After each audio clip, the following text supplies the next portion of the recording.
Unul dintre motivele pentru care oamenii poartă măști este că au impresia că îi poate proteja și că nu pot contacta virusul. Vă spun un lucru, virusul nu zboară, nu e undeva în aer, nu plutește pe lângă mine. Așa că masca nu mă ajută la nimic. Virusul, în cel mai rău caz, ar putea fi pe mâna mea, pentru că poate am salutat pe cineva.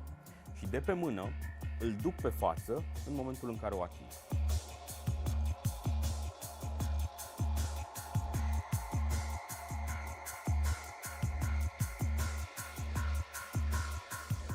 Dacă ești într-un mediu în care toată lumea poartă mască, pe stradă, la cumpărături, în birou sau în alte locuri și tu nu porți, te vei simți vulnerabil. Vei avea impresia că e singurul care nu este protejat. Dar hai să luăm lucrurile logic. Dacă lângă tine nu se află o persoană infectată, dacă nu strănută sau dacă nu tușește spre tine, atunci nu ai de ce să-ți faci griji. Păstrezi o distanță minimă pentru siguranță și atunci masca nu este necesară.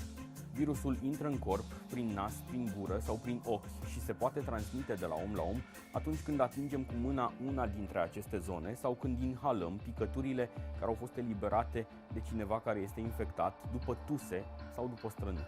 Revenim la aceeași problemă. Cel mai bun mod de a ne feri de coronavirus sau de alte infecții respiratorii este igiena personală. Mâinile trebuie de fiecare dată spălate cu apă și săpun, cu alcool sanitar sau cu gel care conține alcool sanitar. Atenție și mare grijă! Mâinile trebuie să fie curate după ce am atins suprafețe pe care le-au atins și alții înaintea noastră. Unul dintre motivele pentru care personalul medical nu are măști poate fi și acesta. Noi ne-am înghesuit să le cumpărăm, deși nu e neapărat necesar să le purtăm. Bogdan Ocnaru și Marian Tănase, Digi24.